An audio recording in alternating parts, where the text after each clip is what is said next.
kasih karunia dan damai sejahtera Allah Bapa kita dan anaknya Tuhan Yesus Kristus menyertai saudara. Amin.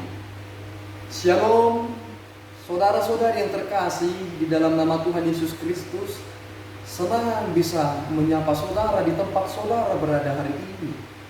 Tentu saudara sedang bersuka cita hari ini karena masih diberi napas kehidupan untuk dapat mengawali langkah kecil untuk mimpi besar saudara. Tetapi sebelum saudara melangkah dan bermimpi akan cita-cita yang besar itu, marilah terlebih dahulu mengawali dengan firman Tuhan sebagai pedoman yang hidup.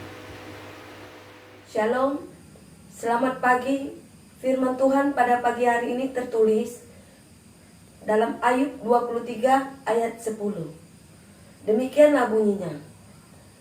Karena ia tahu jalan hidupku, seandainya ia menguji aku akan timbul seperti emas. Terima kasih. Saudara-saudari yang terkasih, di dalam nama Tuhan Yesus Kristus, banyak sekali orang-orang Kristen ketika memberikan penghiburan kepada orang-orang yang berduka mengutip dari kitab Ayub. Tetapi sering sekali kita tidak memperhatikan konteks mengutip itu karena pikiran kita melihat itu sebagai suatu gagasan yang indah yang memberikan pandangan hidup. Padahal sebenarnya berasal dari ucapan sahabat-sahabat Ayub yang tiga itu yang selalu menuduh Ayub telah melakukan perbuatan-perbuatan yang tidak baik di mata Tuhan.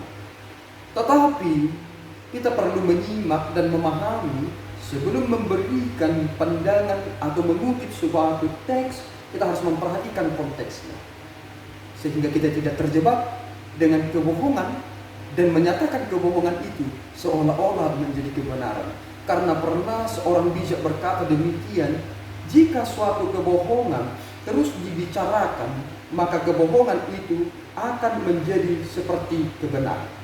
Dan jika kita terus dalam kebohongan itu, maka kita akan membenarkan kebohongan dengan mengutip suatu teks yang keliru. Saudaraku yang terkasih, tokoh Ayub menjadi tokoh yang menjawab pemikiran-pemikiran modern saat ini. Ketika banyak orang yang membenturkan posisi Allah yang penuh dengan kasih, yang melimpah dengan berkat, tetapi melihat kepada Ayub yang harus menderita. Kita melihat 10 anaknya harus meninggalkan dia atau mati, dan harta kekayaannya lenyap begitu saja, dan bahkan istrinya menghasut dia untuk meninggalkan Allahnya. Dan ini menjadi jawaban yang sangat penting.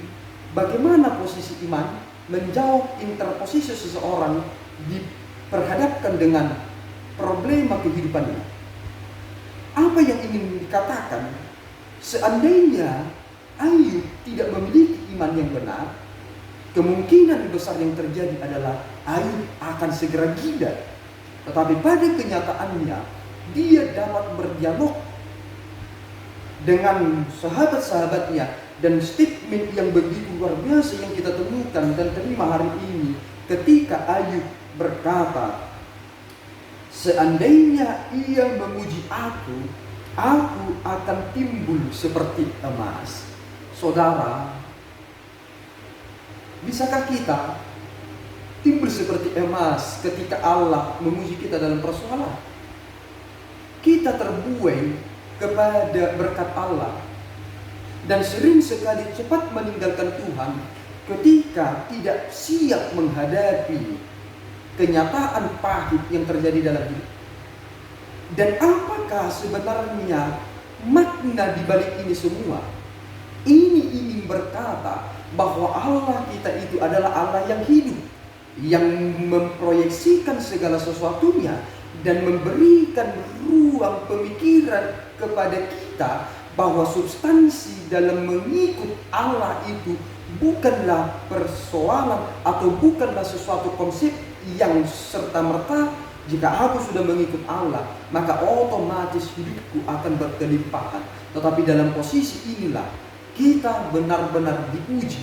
Apakah ketika kita sudah menerima berkat Tuhan, kita akan tetap setia? Tetapi ketika kita sudah menerima malapetaka, kita akan tetap setia. Jika dia adalah emas, maka kemanapun dia dicampakkan, dia akan tetap menjadi emas. Bahkan ke tempat yang najis sekalipun, dia akan tetap menjadi emas. Sudahkah kita menjadi anak-anak Allah yang bisa siap dalam segala persoalan? Tetapi kenyataannya, kita tidak setia dalam perkara yang kecil, apalagi dalam perkara yang besar. Banyak orang ingin menjadi sosok atau pribadi yang ingin sekali mati martir. Tetapi pada kenyataannya, kita tidak akan sampai kepada tahapan terakhir itu, karena kita memang tidak setia dalam perkara-perkara yang kecil. Apakah saudara sudah mengucap syukur ketika saudara bangun hari ini? Bagaimana kita akan berkata, aku bersyukur, bahkan aku akan mati detik ini karena Tuhan telah memelihara aku. Kita tidak akan mungkin berkata demikian, karena kita tidak setia dalam perkara-perkara yang kecil. Sehingga saudaraku yang terkasih, hiduplah dalam proses itu. Meskipun hal itu menyakitkan, jangan pernah lari dari kenyataan itu. Jalanilah, karena saudara adalah anak-anak Allah yang Tuhan inginkan menunjukkan kepada dunia ini, bahkan kepada pemikir-pemikir modern, bahwa Allah kita itu adalah Allah yang hidup, yang tahu bertindak kepada anak-anak yang dikasihinya. Dan tetaplah mengucap syukur apapun keadaan saudara, sehingga emas tetap akan menjadi emas. Kita berdoa. Ya Allah Tuhan kami bersyukur atas anugerah-Mu. Tempa kami ya Tuhan, supaya menjadi pribadi yang tetap setia, bahkan ketika kami harus menderita. Jangan izinkan kami terbuai dengan harta benda, berkat-berkat yang Tuhan beri.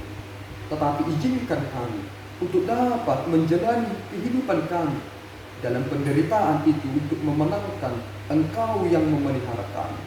Terima pujian kami ya Bapa. Dalam Yesus kami berdoa dan mengucap syukur. Anugerah Tuhan kita Yesus Kristus, kasih setia Allah Bapa, dan persetubuhan Roh Kudus menyertai saudara. Amin. Tuhan Yesus memberkati.